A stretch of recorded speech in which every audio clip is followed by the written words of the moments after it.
안녕하세요. 박나리 세무사입니다. 이번 시간은 상가를 양도할 때 발생하는 세금에 대해서 살펴보겠습니다. 상가를 양도하게 되면 제일 중요한 건 건물가액의 10%를 부가가치세로 납부한다는 것입니다. 만약에 계약서에 부가가치세가 별도로 기재가 되어 있지 않다면 양도가액에 부가가치세가 포함된 것으로 보게 됩니다. 실제 제가 경험한 사례인데요. 이렇게 토지 건물을 합쳐서 80억에 어떤 분께서 건물을 매도를 하셨어요. 그런데 건물분 부가세를 별도로 계약을 안 하셨던 거예요. 이분은 이런 걸 팔았을 때, 이 건물을 매도했을 때 부가세를 10% 내셔야 된다는 걸 모르고 계셨어요. 그래서 계산을 해보니 이 건물가액이 30억 정도가 되고 10%를 곱하니까 3억 정도를 부가가치세로 납부를 하셔야 되더라고요. 네, 이분 내가 80억 받을 줄 알았는데 3억을 받았으니까 3억을 차감한 금액을 받았으니까 얼마나 속상하셨겠어요. 이렇게 상가를 양도할 때는 건물분의 10%를 부가가치세로 납부해야 된다는 거를 꼭 기억해 주시길 바랍니다. 그럼 이렇게 건물을 매수할 때 매수인의 입장에서는 이 부가가치세 부담이 되겠죠. 이럴 때는 포괄양수도 계약을 고민해 볼 수도 있는데요. 포괄양수도 계약은 사업자가 그 사업에 대한 권리와 의무를 포괄적으로 넘기는 계약입니다. 이 포괄양수도 계약은 부가가치세 과세 대상이 아니에요. 그래서 부가세를 주고 받지 않으셔도 괜찮습니다. 그런데 이 포괄양수도 계약을 하기 위해서 제일 중요한 요건이 하나 있는데요. 바로 업종이 동일해야 합니다. 상가 임대업을 하고다가 음식점을 하고 있는 임차인한테 이 상가를 매도한다면 포괄양수도 계약이 가능할까요? 네, 이때 나는 부동산 임대업을 하고 있고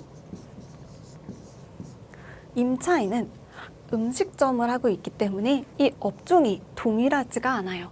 그래서 이때에는 포괄양수도 계약이 불가능합니다.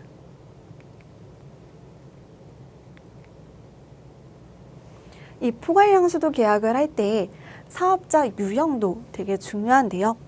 양도인이 일반과세자인 경우에는 양수인이 일반과세자로 사업자 등록을 할 때 이때만 포괄양수도 계약이 가능합니다. 간이과세자로 내는 경우에는 포괄양수도 계약이 불가능하고요. 만약 양도하는 사람이 간이과세자인 경우 일반과세자로 하든 간이과세자로 하든 다 포괄양수도 계약이 가능합니다. 양도인이나 양수인이 사업자가 아닌 비사업자라면 이때는 사업자가 아니기 때문에 포괄양수도 계약이 불가능합니다. 이렇게 건물을 매도하고 나면 폐업신고, 처음 사업을 개시할 때 사업자 등록을 냈던 것처럼 이제 폐업을 하니까 폐업 신고를 하시고요. 폐업에 따른 부가가치세 신고도 함께 해주셔야 되는데요. 폐업 신고일에 속하는 달에 다음 달 25일까지 폐업 부가세 신고를 진행해 주시면 됩니다.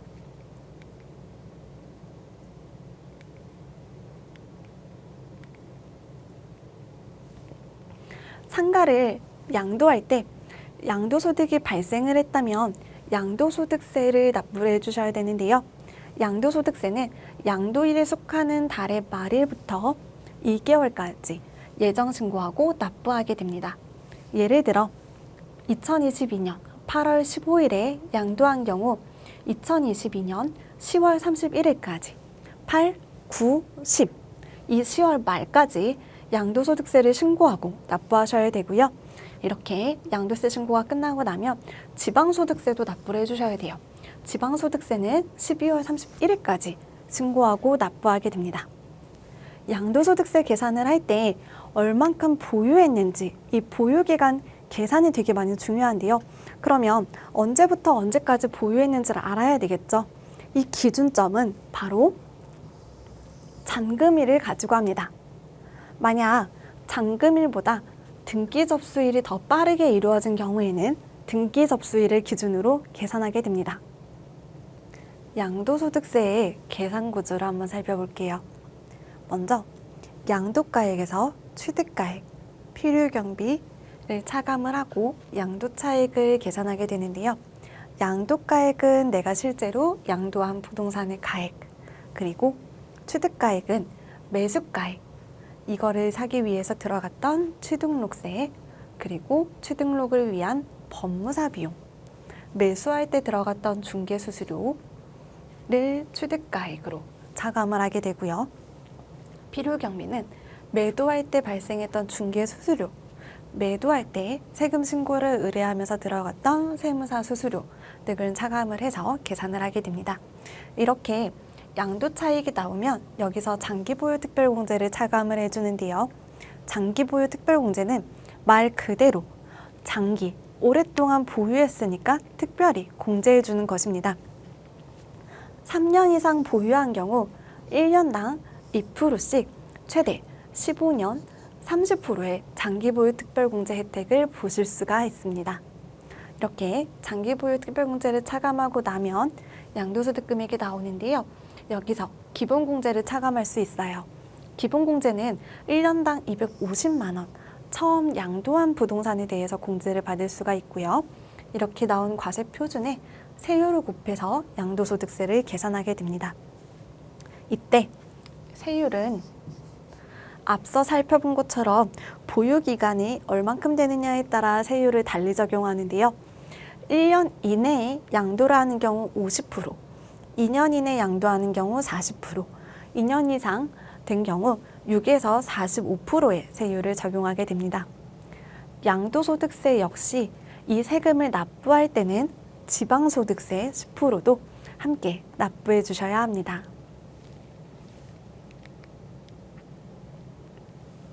이제 양도까지 세금을 살펴보았는데요. 다음은 상가 투자에 대해서 이제 궁금하신 점들을 저한테 많이 질문 주시는 걸 한번 정리해 볼게요. 먼저 상가 투자를 법인으로 하는 게 좋냐 이런 질문들도 많이 해주시는데요. 네. 법인으로 하는 경우 양도세 계산을 할 때 장기보유 특별공제를 받을 수가 없어요. 그럼에도 불구하고 개인의 경우 이렇게 소득세율을 적용을 하게 되는데요. 만약 3억 이상의 양도차익이 발생한 경우 40% 이상의 세금을 납부해야 돼요. 그런데 이걸 만약에 법인으로 운영을 하시면 2억 이하는 10%, 2억에서 200억까지는 20%의 세금을 내면 되니까 상대적으로 훨씬 더 낮은 세율을 적용받게 되죠. 네. 그리고 만약에 임대소득이 발생한다고 가정을 하더라도 고연봉자 같은 경우에는 이미 너무 높은 세율을 적용을 받으니까 역시나 임대소득세도 이렇게 더 낮은 세율을 적용하게 되니 훨씬 더 유리하세요. 그렇지만 법인은 법에 의해서 인격을 부여받은 사람이에요. 그래서 법인의 자금을 꺼내오실 때는 다시 근로소득이나 배당으로 처리를 해서 소득세를 납부하고 가지고 오셔야 되고요. 법인 같은 경우에는 나하고 별도의 인격이체이기 때문에 법인에 있는 자금을 마음대로 가지고 오시면 가지급금 등에 대한 세무 이슈가 발생할 수 있습니다. 그리고 건강보험료 같은 경우에도 이제 지역가입자 같은 경우 점수가 올라가고 피부영자 자격 박탈 문제가 있고 직장가입자라고 해도 이제 소득금액이 높아지면 건보료가 별도로 부과가 되니까 이런 부분들 때문에 법인으로 운영하시는 경우들도 많습니다. 그리고 상가 투자를 할 때 개인 명의로 하는 게 좋을까요? 공동 명의로 하는 게 좋을까요? 이런 질문도 되게 많이 주시는데요. 한번 단계별로 살펴볼게요. 먼저 취득세 같은 경우에는 취득가액의 세율을 곱해서 계산을 합니다. 그래서 개인으로 하든 공동 명의로 하든 세금은 동일해요. 그리고 재산세는 물건에 대해서 세금이 나오기 때문에 역시 개인 명의로 하나 공동 명의로 하나 세금이 동일합니다. 부가가치세 같은 경우에도요. 임대료의 10%를 부가가치세로 납부를 하기 때문에 역시나 개인으로 하든 공동 명의로 하든 세금 요과가 동일합니다. 차이는 지금부터 발생하게 되는데요. 상가를 임대하면서 임대소득세를 납부를 해야 되는데 이제 개인마다 적용하는 소득세율이 차이가 있다 보니까 세금의 차이가 똑같이 발생하게 됩니다.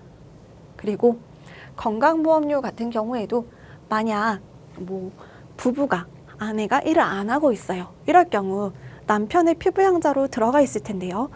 지금 사업자 등록을 하고 이렇게 사업소득 금액이 발생을 하면 피부양자 자격이 박탈이 되니까 공동명의로 하실 때는 피부양자로 박탈돼서 내가 건보료를 얼마 내야 되지? 이 부분까지 함께 고려를 해주셔야 됩니다. 그리고 양도소득세 같은 경우에도 이제 한 사람당 250만 원의 기백몽제를 받을 수가 있는데 공동명의로 하면 두 분이니까 250만 원, 250만 원, 500만 원 혜택을 보실 수 있겠죠? 네. 그리고 양도소득세 역시 소득이 높아지면 높아질수록 더 높은 세율을 적용하는 이렇게 누진세 구조를 채택을 하고 있는데요. 만약 양도인이 쪼개진다면 이렇게 높은 세율을 적용을 할 거 더 낮은 세율을 적용할 수 있게 되겠죠. 그래서 누진세 완화 효과가 있기 때문에 양도소득세만 생각을 하면 공동명의로 하시는 것도 좋습니다.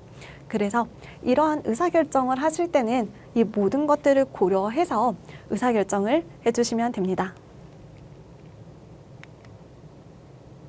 네, 지금까지 박나리 세무사였습니다. 감사합니다.